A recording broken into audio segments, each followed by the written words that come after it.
A seguir con nuestro programa. Como les decía, el doctor Cano nos va a hablar del manejo intervencionista del dolor de espalda baja.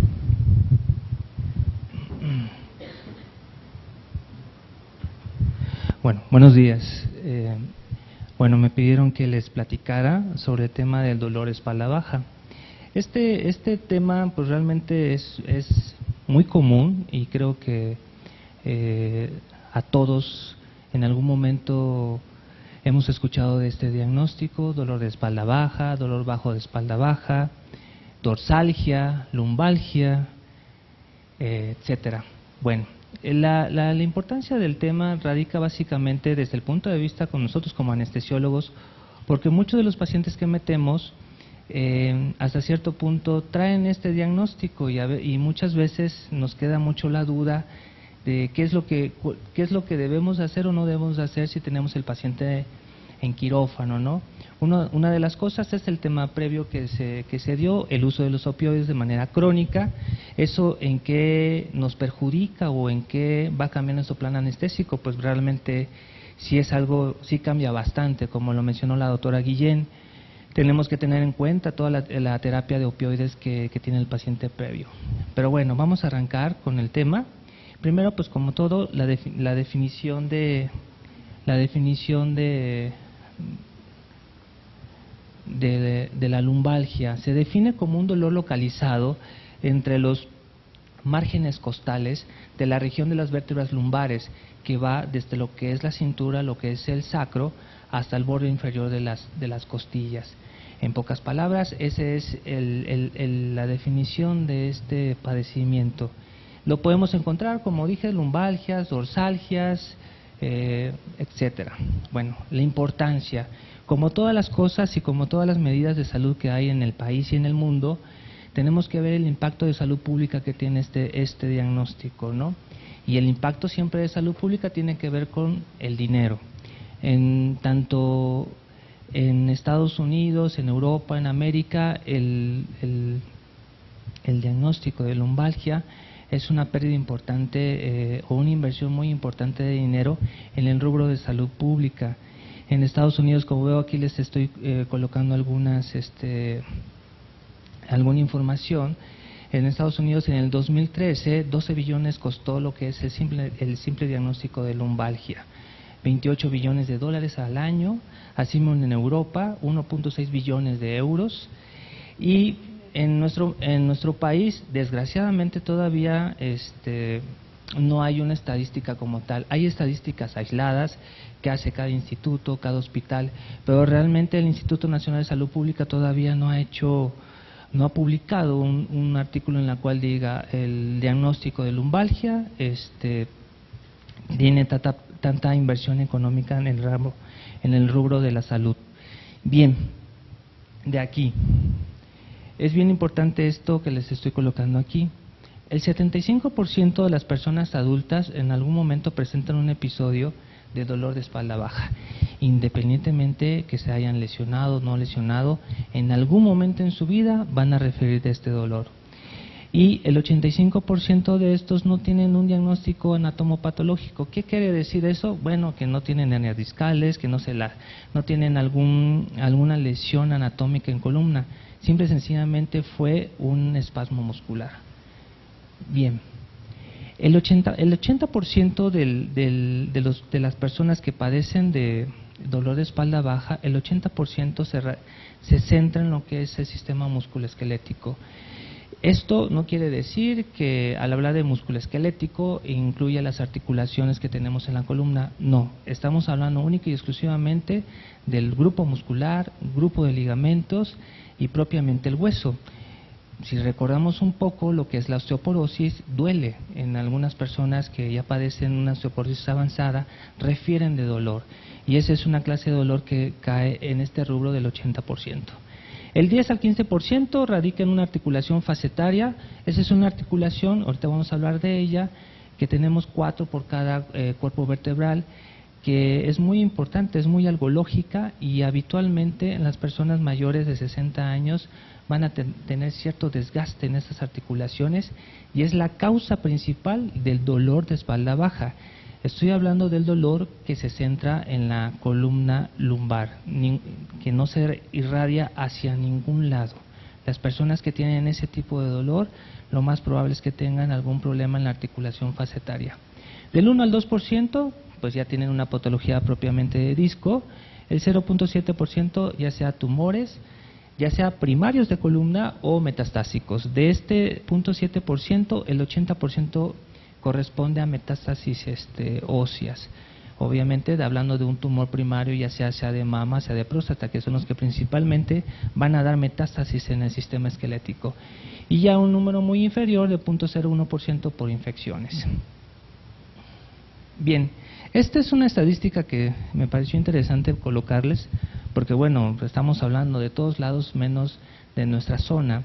Y al hablar del Hospital Regional de Alta Especialidad, pues es bien importante porque este hospital recibe pacientes tanto del estado de Guanajuato, Aguascalientes, parte de Zacatecas, Jalisco, inclusive algunos pacientes de Querétaro, dependiendo de la zona. Entonces, si vemos, el área de influencia del hospital es muy grande. Entonces, les saqué esta estadística de los últimos 5 años, estoy hablando hasta el 2015, en la cual el servicio de clínica Lolo y cuidados paliativos está unificado, en la cual pude extraer esta información. En los 5 años se otorgaron 12.300 consultas en el servicio de algología y de cuidados paliativos. El 45% de esta población tenían dolor de espalda baja, independientemente de la causa. No estoy hablando de si tenían metástasis o alguna patología de columna, disco, no. El 45% en la nota médica refería que tenía dolor de espalda baja. Entonces, si se fijan, es un porcentaje bastante importante de la consulta externa. De esta población, el 50% solamente era músculo esquelético, era un simple espasmo muscular o alguna lesión en el ligamento. El 30% ya se debía a una patología propiamente discal y un 20% debidos a cáncer. ¿A cáncer a qué principalmente se refería? A metástasis.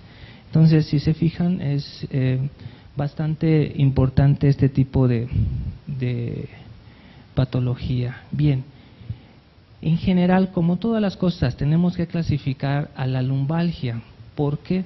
Porque dependiendo de cómo tenemos el cuadro clínico es lo que vamos a pensar que tiene el paciente, o sobre todo la semiología clínica que vamos a hacer para descartar el motivo por el cual el paciente está refiriendo dolor de espalda. Primero, pues bueno, es un dolor de espalda que está asociado con alguna enfermedad en específico. ¿Esto a qué me refiero? Pues puede ser una enfermedad propiamente de la columna, osteoporosis, tumores, mielomas, etcétera. El otro tipo, la segunda clasificación que hay es el dolor de espalda baja neuropático asociado a una condición neurológica. ¿Esto a qué quiere decir? Esa es una patología discal y que lleva un desgaste articular de las articulaciones facetarias en la columna, aproximadamente el 20%. Y el dolor de espalda inespecífico. Al hablar de inespecífico nos referimos de que no hay una causa en sí, una lesión en la columna que va a dar o va a explicar este dolor de espalda. Realmente no lo hay. Simple y sencillamente lo único que hay es un antecedente de un golpe, a una caída que haya tenido el paciente y por lo cual presenta un espasmo muscular o simple y sencillamente dolor en el hueso. Bien. Vamos a recapitular nada más un poquito para hacer un poquito de memoria de qué es lo que estamos hablando, qué es lo que tenemos en la columna.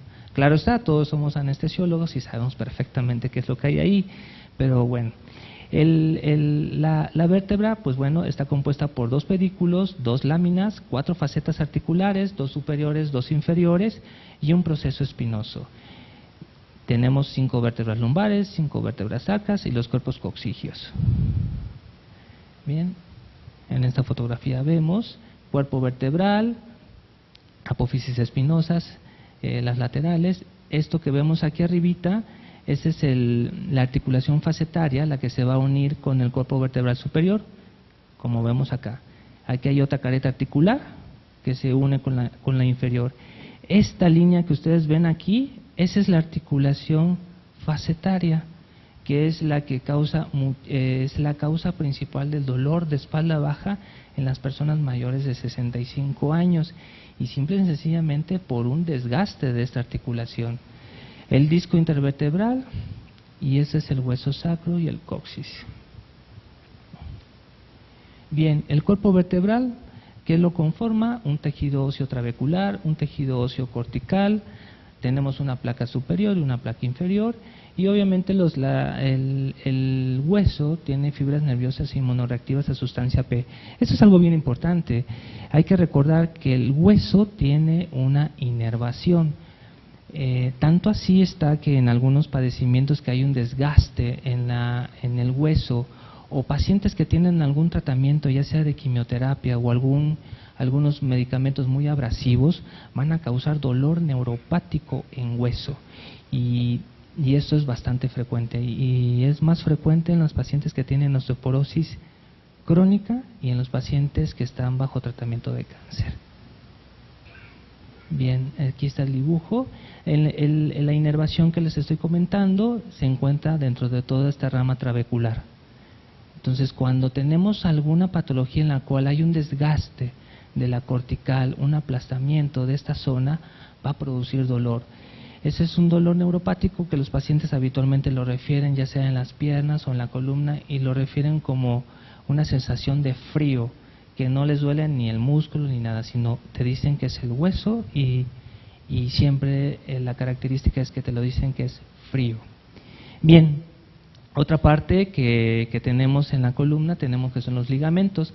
Pues esto realmente es algo que muy habitualmente lo tenemos en mente, porque cada anestesia epidural o subranoidea que estemos colocando, pues todos estos ligamentos son los que estamos perforando. Bien, en técnicos nada más fáciles vamos a dividir los ligamentos de la columna en una unidad anterior, que tenemos solamente dos ligamentos, el ligamento longitudinal anterior y el ligamento longitudinal posterior.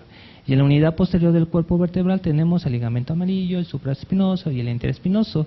Habitualmente todos estos son los que perforamos cada vez que metemos una aguja para colocar una anestesia epidural. ¿Cuál es el objetivo de todos estos ligamentos? Bueno, el objetivo es controlan y limitan el movimiento de la columna vertebral. Y eso es importante, porque el paciente cuando tiene una lumbalgia, todos espero, ojalá y no todos, pero si en algún momento han sentido ustedes dolor de espalda, cuando les duele, lo que primero que hacen es tratar de no mover esa zona que les está molestando. Los ligamentos se tensan y tratan de que no se mueva mucho esa zona. La columna toda funciona de una forma mecánica y enlazada, pero siempre funciona en bloques, el bloque lumbar, torácico y cervical. ¿Están intercomunicados? Sí, pero cuando yo tengo una lesión a nivel lumbar, lo primero que se me va a poner rígido va a ser el nivel lumbar. Si eso no se trata, también se molesta lo que es la parte dorsal y la parte cervical. Bien, el disco pues es algo que pues conocemos bastante bien. La función del disco intervertebral es el soporte primario de la columna, proporciona elasticidad para la movilidad de la columna vertebral. El disco tiene dos porciones, lo que es el anillo fibroso, que es esto que estamos aquí, y el núcleo pulposo. El núcleo pulposo está formado por agua y mucopolisacáridos. Aquí nada más como un dato importante, que después de los 30 años este disco ya está avascular totalmente. Entonces ya después de los 40 años, si nos llegamos a lastimar un cuerpo vertebral, pues ese disco no se va a rehidratar, se deshidrata y así se va a quedar hasta que lleguemos a viejitos. Bien, facetas, son las articulaciones facetarias, las que les mostré en la diapositiva previa. Esta es una articulación sinovial verdadera.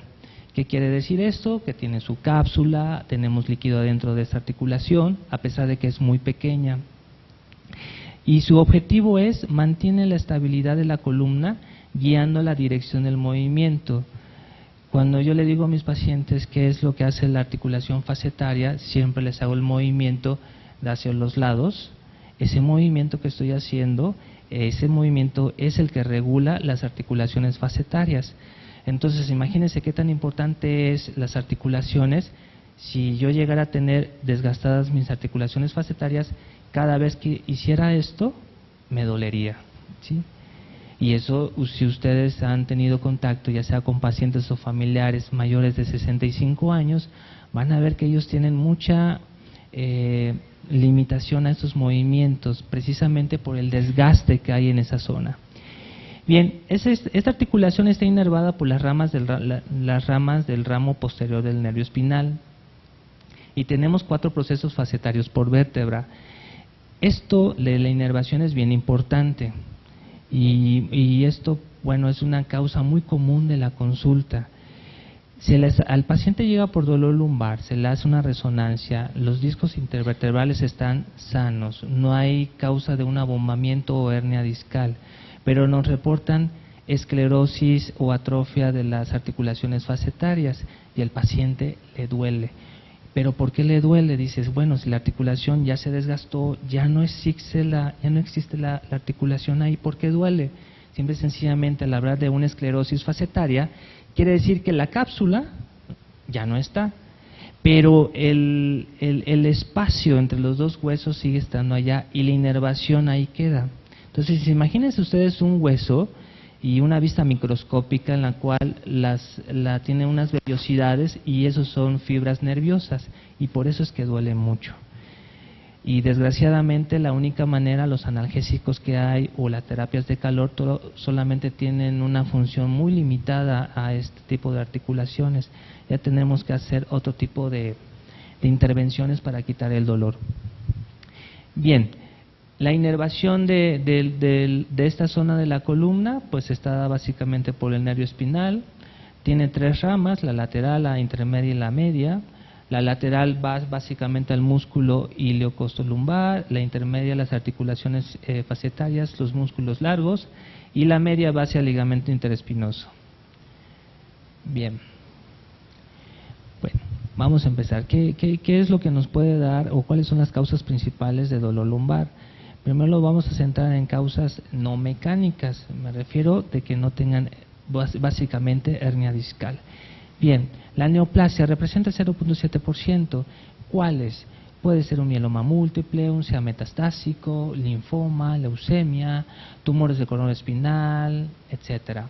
La infección, que representa afortunadamente un porcentaje muy bajo, pues es una osteomelitis, disquitis, absceso, etcétera. Esto del absceso epidural, el tipo de infección, eso sí nos debería de llamar un poquito la atención, porque nosotros estamos abordando a cada rato este espacio. Cada vez que metemos una aguja, pudiéramos tener esta probabilidad de infección. Bien, otras cosas, podemos tener espondilitis anquilosante, psoriásica, etcétera. Ahora bien, esta diapositiva está muy interesante, en la cual ¿alguna enfermedad del abdomen nos pudiera dar dolor lumbar? Claro que sí. ¿Cuáles? Las principales. Un aneurisma aórtico. Cuando tenemos aneurisma aórtico, obviamente abdominal, en la zona abdominal, uno de los datos clínicos es dolor lumbar. Alguna enfermedad en el hueco pélvico, podemos tener que la prostatitis, la endometriosis y la enfermedad pélvica inflamatoria también nos puede dar dolor lumbar.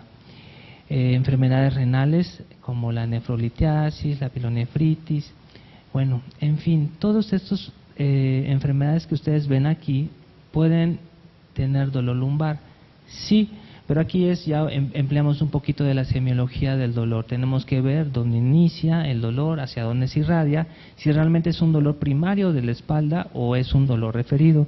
Así es como vamos haciendo el escrutinio de todos estos diagnósticos. Bien, ahora bien, tenemos al paciente y nos dice, nos duele la espalda. ¿Cuál es la característica del dolor de espalda? Lo vamos a dividir en varios tipos de dolor. El dolor somático, sabemos bien que el dolor somático es característico del dolor muscular o del dolor óseo. El dolor somático está bien localizado, no tiene irradiaciones, y habitualmente en la zona donde duele es donde está la lesión. Bien, es un dolor somático que pudiera estar en la columna vertebral, en los músculos circundantes, en los tendones o en la combinación de cualquiera de estos lugares. Habitualmente cuando nos lastimamos la espalda o se lastima a una persona la espalda, no solamente es un apartado que está lesionado, no, realmente se conjunta todo. Bien. Causas de este tipo de dolor somático, causas de dolor de la lumbalgia, uso persistente de un grupo muscular. Esto lo del uso persistente y sobreuso del grupo muscular, ¿a qué se debe? Nosotros nos lastimamos la espalda, imaginémonos, nos lastimamos el lado izquierdo del grupo muscular paravertebral lumbar. Entonces nos duele, no nos tratamos y entonces empezamos a adoptar alguna posición o empezamos a caminar de manera anómala. ¿Y qué es lo que va a suceder? Que el grupo contralateral, la del lado derecho, se espasma de una manera refleja o compensatoria de la lesión que tenemos del lado izquierdo. Entonces ciertos grupos musculares los vamos a empezar a sobreutilizar y al sobreutilizarlos, pues ya sabemos qué sucede cuando un músculo se empieza a quemar, hay liberación de ácido láctico y potasio y nos empieza a doler más. Bien, ahora, ¿qué otro tipo de dolor? Cuando tenemos la lumbalgia, ¿qué otro tipo de dolor tenemos? Pues el dolor radicular. Este dolor radicular yo se los estoy dividiendo en dos partes. Dolor radicular que se centra en la espalda baja y que no se irradia hacia ningún lado. Eso pues principalmente lo da la inflamación o la compresión. Esta inflamación o compresión de alguna fibra nerviosa, básicamente me estoy centrando articulaciones facetarias o del cuerpo vertebral. Y el dolor radicular irradiado, que ese ya nos habla de una patología discal, que aquí ya hay un compromiso de una raíz nerviosa, de nervio espinal, ya sea hacia los brazos superiores o los brazos inferiores. Bien, factores de riesgo, pues bueno, tenemos que la edad, como les presenté en las primeras diapositivas, la incidencia del dolor lumbar, básicamente en algún momento de nuestra vida lo vamos a tener, habitualmente en la gente productiva que va de 20 hasta 50 años. Después de esta edad, la causa de dolor lumbar, básicamente ya tenemos que pensar que es por otro tipo de patologías o una lesión anatómica. Del trabajo físico de la persona, depresión, obesidad, etcétera. Todos estos tipos de factores de riesgo son los que nos podemos presentar en una lumbalgia.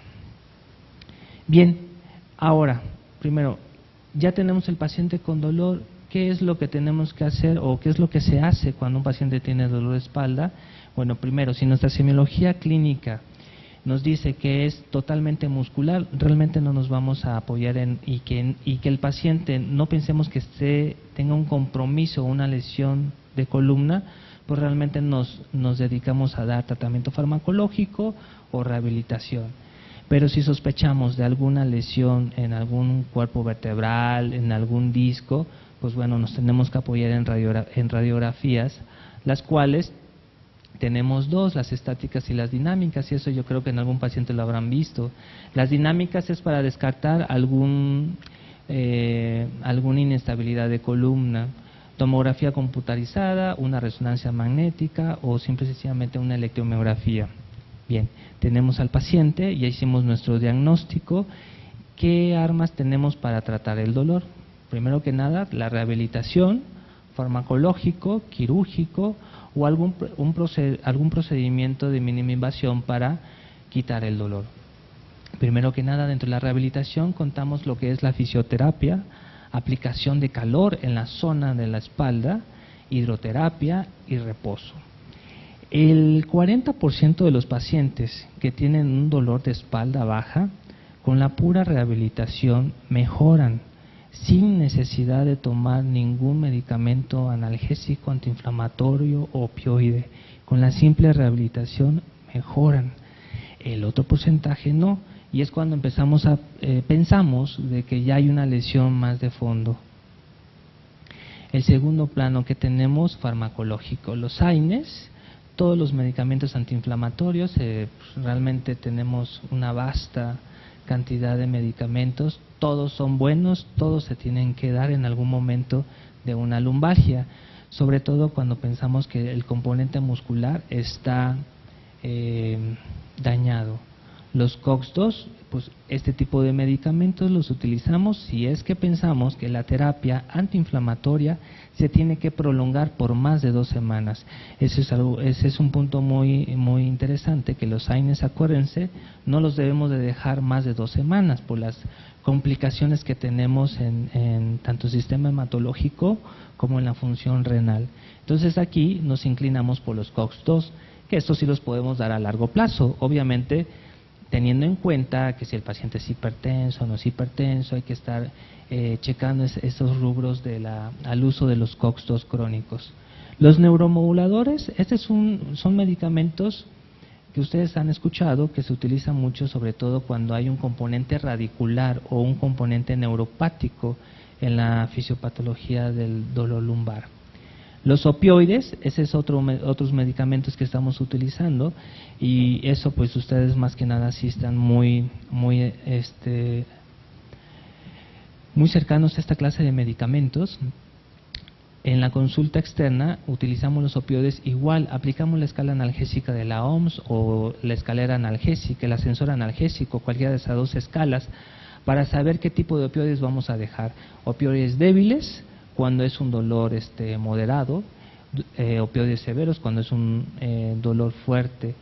Y esto sí tenemos que tenerlo en cuenta, porque sí pudiera cambiar un poco nuestros consumos de opioides transquirúrgicos. Relajantes musculares, cuando el espasmo muscular que presenta el paciente no cede ni con el AINE, ni con el COX-2, ni con la rehabilitación, aquí tenemos que hacer uso de los relajantes musculares orales. Y los esteroides, estos medicamentos realmente son muy buenos, son muy efectivos realmente para el manejo de la lumbalgia, pero tienen ciertas limitaciones. Primero que nada, darlos vía oral, tenemos que estar luchando contra los efectos adversos de los efectos adversos de los esteroides. A nivel epidural es algo que me imagino que a muchos de ustedes han estado o escuchan o han visto, que se inyectan esteroides a nivel lumbar. Esto es algo que sí realmente se utiliza, pero se utiliza en una fase aguda. El esteroide a nivel epidural no se debe de estar inyectando de manera frecuente. Se supone que el tope para ese tipo de inyecciones son de 2 o 3 veces consecutivas y hasta ahí. No se debe de repetir en menos de 1 año. ¿Por qué? Porque donde se inyecta este esteroide a nivel epidural va a producir un desgaste óseo en esa zona, y obviamente podemos agregar otro tipo de dolor por estar usando esteroide en este paciente. Bien, y obviamente cuando si vemos que el paciente tiene una hernia discal, vemos que el paciente tiene una inestabilidad de columna, pues el paciente pues va directamente a un tratamiento quirúrgico, y eso básicamente con todos los especialistas de columna, ya sean neurocirujanos o hay traumatólogos con fellow en columna. Cualquiera de ellos 2 pues son los expertos para ver el paciente que es candidato, sea una instrumentación, espaciador o prótesis discal.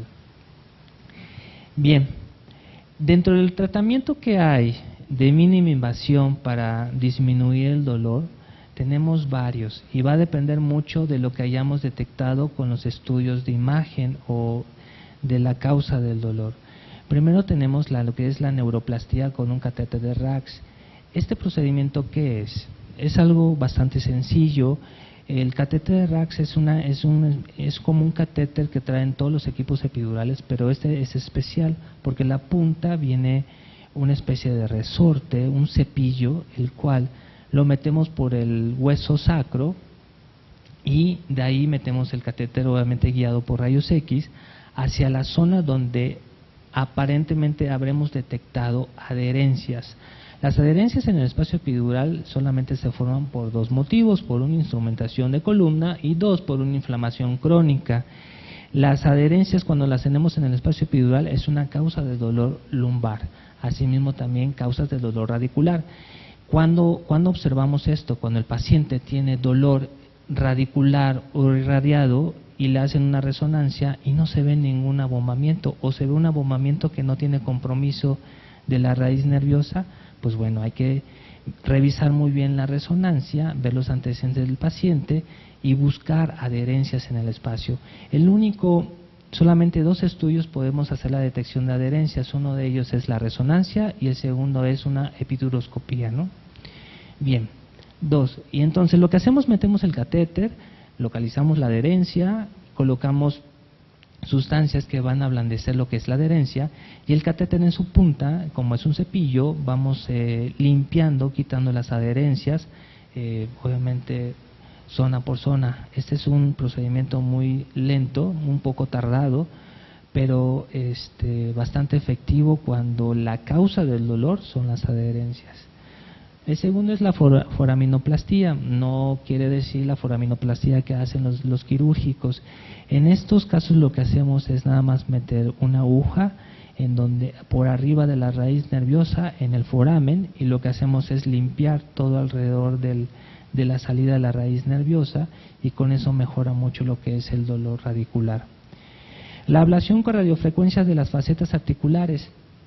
Cuando estuvimos ahorita tocando el punto de las articulaciones facetarias, las cuales una vez que están desgastadas, realmente ninguno de los tratamientos previos, rehabilitación, calor o farmacológico, nos va a quitar este dolor. Y hablo de quitar porque básicamente en lo que es el dolor crónico, la mayor parte de los tratamientos es para controlarlos, no para quitarlos. Pero cuando tenemos una artrosis facetaria, realmente aquí sí podemos quitar el dolor. ¿Cómo? Imagínense las articulaciones facetarias, colocamos una punta activa de radiofrecuencia y lo que hacemos es quemar toda la articulación facetaria. Entonces hacemos una lesión de calor y todas las fibras nerviosas que estaban en esa articulación pues ya quedan todas quemadas. Entonces pues ya no les va a doler al paciente. Entonces el dolor facetario, el dolor lumbar secundario a las facetas realmente se puede quitar con este procedimiento de mínima invasión. Bien, otros de los tratamientos que hay son los catéteres epidurales, ya sea las bombas de infusión. Eso que yo creo que ustedes están muy asociados a esta clase de bombas, pero las que yo voy a mencionar aquí son las bombas implantables, las que podemos dejar 10, 15 años en el espacio, y estas bombas lo que van a hacer es van a estar liberando medicamento de manera controlada, ¿sí? Por un disco, imagínense un globo elastomérico, pero obviamente de otro tipo de calidad, que va a estar liberando de manera controlada, ya sea opioide, anestésico, lo que dejemos en estas bombas. Las bombas las colocamos debajo de los músculos abdominales, ahí lo anclamos, y el catéter se hace un túnel por todo alrededor del cuerpo y lo dejamos adentro de la columna, lo fijamos. Y estas bombas pues se van, dependiendo de la marca, tenemos de 3 meses, de 6 meses, de 8 meses que se recargan. Bien, la radiofrecuencia en disco, pues ese es otro tipo de procedimientos que se está haciendo cuando tenemos dolor discal, se hace adentro de los discos y la verdad tienen muy buenos resultados en lo que es el control del dolor. Y cuando nada de esto funciona para controlarnos el dolor y el paciente tampoco, ya sea que lo operaron y quedó con dolor lumbar y nada de estas terapias funciona, pues colocamos un estimulador de cordones posteriores. Realmente esto es lo último que podemos hacer para controlar el dolor. El estimulador, imagínense que son 2 cordones que colocamos en la columna, que tienen electrodos en cada cierta distancia, y lo que va a hacer es liberar una frecuencia hacia la médula. Y lo que hace técnicamente es que esta energía que libera cada electrodo va a bloquear el impulso del dolor a nivel medular, lo que evita que el impulso nervioso llegue a la corteza. Acuérdense que el dolor duele o se hace consciente cuando llega a la corteza. Si no llega ningún impulso hasta la corteza, pues realmente no duele. Entonces, con este estimulador le puedo clavar al paciente un cuchillo en la pierna, en el momento le va a doler, prende su interruptor y deja de sentir dolor. Entonces está bastante interesante esta tecnología. Bien, esta foto de aquí son las bombas implantables que le estaba diciendo. Estos discos son los que los colocamos en el abdomen, y el catéter lo vamos a meter hasta el nivel medular en el espacio subaracnoideo, y de ahí lo dejamos, y estas tienen una vida media de 10, 15 años. Este es el equipo de radiofrecuencia. Realmente hay muchísimos equipos de radiofrecuencia, pero realmente solamente tenemos 3 que se pueden utilizar en columna, sobre todo cuando queremos hacer una terapia en disco. Realmente para las articulaciones facetarias podemos utilizar hasta el cauterio que tienen aquí, lo que usan los cirujanos para hacer su cauterización en heridas quirúrgicas abiertas. Hasta ese cauterio nos sirve para las articulaciones facetarias. Pero ya si queremos hacer más cosas con la radiofrecuencia, realmente no nos sirve para nada estos. Solamente tenemos 3, que es el Neuroten, el Cosman y el Baylis. Son las 3 marcas que se especializan para la radiofrecuencia en columna. Estas agujitas que ven aquí son las que se meten en las articulaciones, antes de las articulaciones facetarias, y se quema la inervación. Realmente con esto podemos hacer muchas cosas. Y ya cuando hablamos de una terapia ya en disco, pues eso básicamente es lo que es la nucleoplastía por radiofrecuencia. Es esta punta activa que vemos aquí, la metemos adentro del disco y habitualmente la dejamos en donde tenemos el abombamiento discal. Esto llega a temperaturas por arriba de 80 grados, se deja cierto tiempo adentro, y lo que se hace aquí, se hace una lesión de calor. Con cierto tipo de radiofrecuencias y cierto tipo de introductores que se llaman Acuterm, podemos hacer una lesión más marcada en el anillo fibroso, y que esto lo que hace, al hacer la lesión en el anillo fibroso, hace una retracción del anillo fibroso. Hablar de una retracción, estoy hablando de 1 a 2 milímetros nada más en esta zona, pero en muchas ocasiones ese 1 o 2 milímetros en una zona donde tenemos una compresión nerviosa libera mucha tensión, y obviamente el dolor mejora. No se quita el dolor al 100%. Cuando se hace este tipo de procedimientos en disco, el dolor mejora de un 70-80%, pero obviamente eso, el paciente, con que le quites el 10% y que disminuya de tomar 20 pastillas al día, disminuya nada más 2 pastillas, pues realmente es el beneficio. Bien. La epiduroscopía, pues básicamente consiste en meter este equipo por el espacio epidural, y esto se conecta a un monitor en la cual vamos navegando y vamos viendo todo el espacio epidural. Básicamente la epiduroscopía la utilizamos para buscar adherencias, o para adherencias ya sea en el espacio epidural o en los forámenes. Entonces, una vez que los detectamos con este mismo epiduroscopio, metemos lo que es el catéter de Rax. Entonces vamos haciendo aquí una limpieza, pero ya por visión directa. Y este es el estimulador de cordones posteriores. Este es el catéter. Bueno, es un poco más grueso que un catéter. Estos son los electrodos. Están aproximadamente cada centímetro y medio, dependiendo de la marca. Y se colocan en el espacio epidural. Entonces, la colocación es bien sencilla. Imagínense que ustedes estuvieran colocando una anestesia epidural y van a meter estos dos, obviamente una aguja muy gruesa, y van a meter estos 2 catéteres, y uno se va a ir para cada lado. Y van a decir, bueno, ¿y cómo se hace para irse a cada lado? Pues bueno, la punta de la aguja introductora pues tiene una punta doblada muy marcada, en la cual hace que un electrodo se vaya hacia un lado. Podemos dirigir esto, y obviamente se tienen que hacer también bajo fluoroscopía, porque tenemos que estar completamente seguros en dónde va a quedar cada electrodo.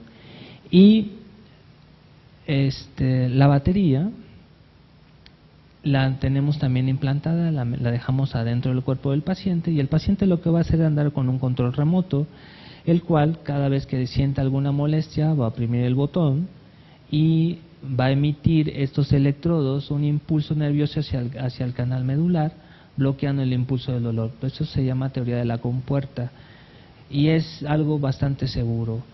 Habitualmente esto, cuando se coloca, tiene una vida media de 15 a 20 años, dependiendo de la marca.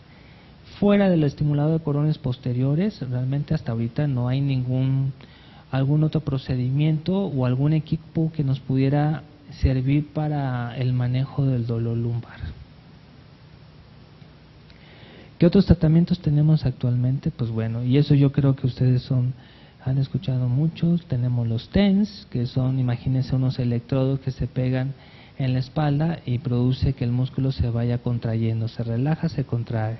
Entonces, solamente se ha indicado los TENS cuando tenemos espasmo muscular.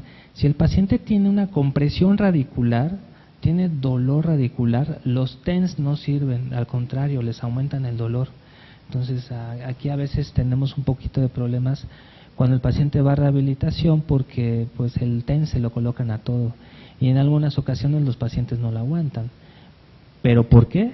Porque los TENS solamente lo debemos utilizar cuando tengamos un componente muscular. Psicoterapia. Muchos de los dolores de espalda baja tienen que ver con que la persona es muy estresada, tiene un estrés muy alto, y a veces con simples técnicas de psicorrelajación, pues el paciente se le quita el dolor. Y acupuntura, de todo lo alternativo que hay, este es el único en el cual hay artículos publicados que nos dice que sí funciona. Del resto, como el ozono y otro tipo de cosas que se están inyectando, realmente no tienen ningún aval científico de que funciona o que se deba de usar hasta ahorita. Entonces, pero la acupuntura sí, de sí ya hay artículos en los cuales nos dice que sí funciona, sobre todo para el dolor muscular. Es muy bueno la acupuntura. Gracias.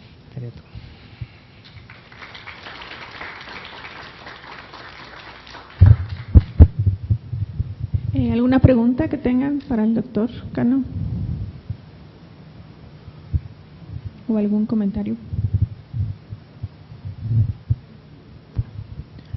Bueno, pues le agradecemos mucho su participación al doctor y como les comentaba, pues vamos un poquito adelantados con el programa por los cambios que les comenté al principio. Entonces vamos a invitarlos a que pasen otra vez al área de alimentos en aproximadamente unos 20-30 minutos y retomaremos la plática que está programada a seguir alrededor de las 2:15 más o menos. Entonces por aquí nos vemos otra vez en un ratito.